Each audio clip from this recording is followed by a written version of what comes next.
बिस्मिल्लाहिर्रहमानिर्रहीम। एक्सरसाइज 4.8 है।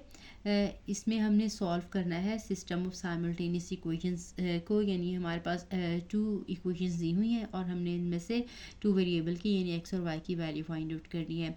तो इसमें जो केस 1 है हम वो करेंगे जिसमें हमारे पास ए इक्वेशन जो है वो लीनियर होगी और दूसरी इक्वेशन जो होगी वो क्वाड्रेटिक होगी। इसका हम फर्स्ट क्वेश्चन करेंगे, ठीक है। बाकी भी सारे इसी तरह से बहुत सिंपल सा ये जो है मेथड है। क्वेश्चन नंबर 1 है 2x minus y equal to 4 और सेकेंड इक्वेशन है हमारे पास 2x square minus 4xy minus y square equal to 6, ठीक है। ये हमारे पास लीनियर इक्वेशन है जिसमें देखें हमारे पास वेरिएबल की डिग्री 1 है और हमारे पास ये जो है सेकंड डिग्री की इक्वेशन है, ठीक है, जिसको हम क्वाड्रेटिक इक्वेशन भी कहते हैं।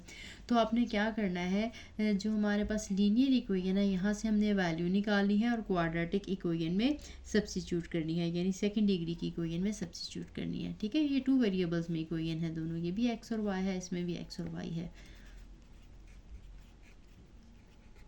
इन इक्वेशंस की पहले हम नंबरिंग कर देते हैं। एक हम इक्वेशन नंबर 1 कह देते हैं, एक को इक्वेशन नंबर 2 कह देते हैं। Let 2x minus y equal to 4, this one is equation number 1 and 2x square minus 4xy minus y square equal to 6, this one is equation number 2, ठीक है। अब हमने फर्स्ट इक्वेशन से वैल्यू निकालनी है वेरिएबल की, जो भी आपको लीनियर इक्वेशन दी होगी वहाँ से हम वैल्यू निकालेंगे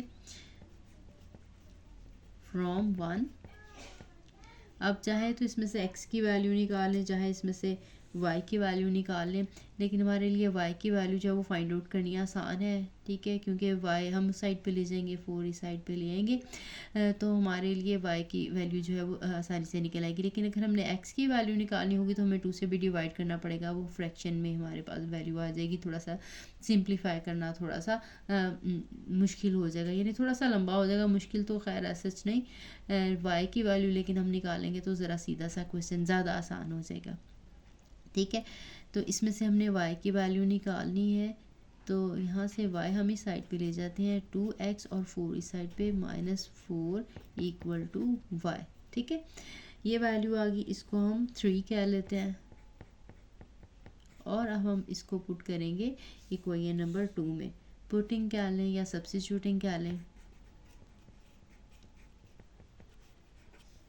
putting equation number 3 in equation 2। 2x जो है वो एज इट इज़ रहेगा, एक्स स्क्वायर जहाँ जहाँ पे हमारे पास जो y आएगा उसकी जगह पे हम 2x माइनस 4 लगा लेंगे, -2x माइनस 4 का स्क्वायर इक्वल टू 6, ठीक है। ये 4 है मेरा, 4 और y एक ही तरह का लग रहा है। अब आपने इसको सिंप्लीफाई करना। अब देखिए ये जो हमारी इक्वेशन है अब ये सिर्फ x में आ गई है, एक ही वेरिएबल में है। अब हम इसको सॉल्व करेंगे, सॉल्व करके हम x की वैल्यू फाइंड आउट करेंगे। वही वैल्यू दोबारा जब हम यहाँ पे सब्स्टिट्यूट करेंगे तो हमारे पास y का आंसर आ जाएगा। इसको सिंप्लीफाई कर लेते हैं। 2x स्क्वायर माइनस 4 2 ज़ार 8, 8x square and plus 16x minus, इसका भी हमें स्क्वायर ओपन करना पड़ेगा, वही ये 2 टर्म्स का square a plus b whole square वाले फार्मूले से हमने ओपन करना है, माइनस हो तो माइनस आ जाएगा। a square minus 2a b is 4 and b square equal to 6।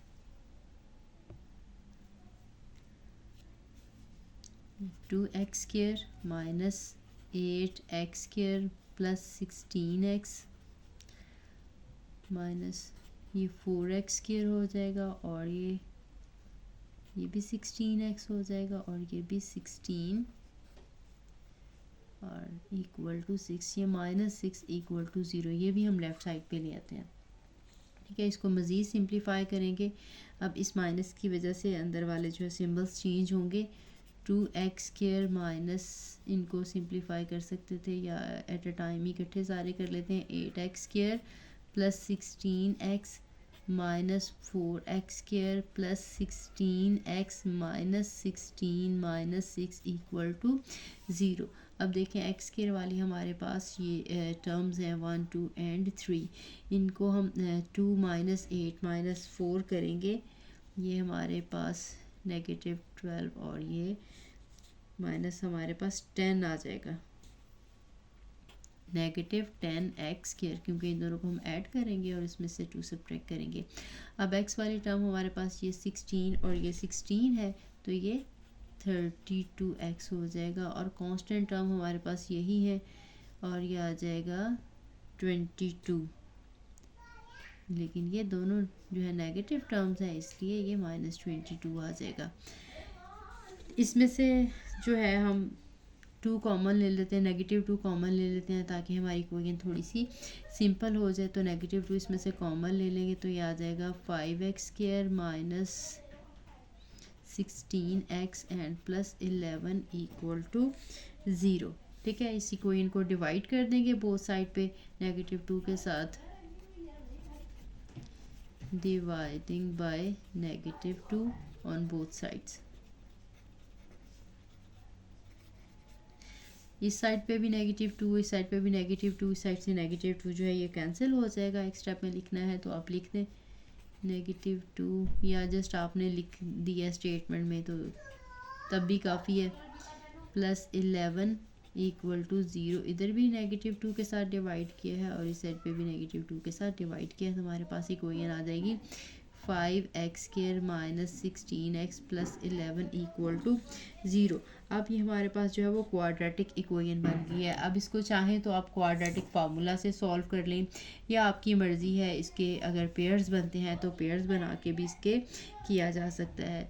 11 5 55 है, तो हमने जो है इस तरह से पेयर्स बनाने हैं कि ये 55 आ जाए मल्टीप्लिकेशन से, और एडिशन से जो है वो हमारे पास 16 आ जाए, तो 11 और 5 ही इसके पेयर्स बन जाएंगे। तो ये 5x² माइनस 5x और माइनस 11x और प्लस 11 इक्वल टू 0। इसमें से 5x कॉमन आ जाएगा, x माइनस 1, और इसमें से 11 कॉमन आ जाएगा, x माइनस 1 इक्वल टू 0। अब हमारे पास x माइनस 1 एक पेयर है, हमारे पास एक फैक्टर है, और एक 5x माइनस 11 इक्वल टू 0। आगे से बहुत सिंपल है, x minus 1 is equal to 0, 5x minus 11 is equal to 0। ये सारा काम आपको ऑलरेडी आता है।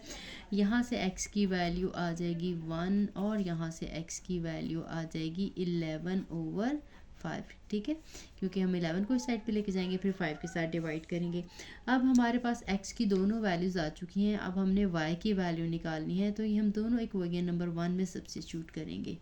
हमारे पास y की वैल्यू थी, सिंस y हमने जो लिया था वो 2x माइनस 4 था। ठीक है, ऊपर क्वेश्चन में हमने ये लिखा हुआ है, जो जिसको हमने इक्वेशन नंबर 3 कहा है। तो अब if x is equal to 1 implies that y is equal to 2 into 1 minus 4। ये नीचे नीचे कर लें, या मैं आगे लिख लेती हूँ, 2 minus 4 is equal to -2।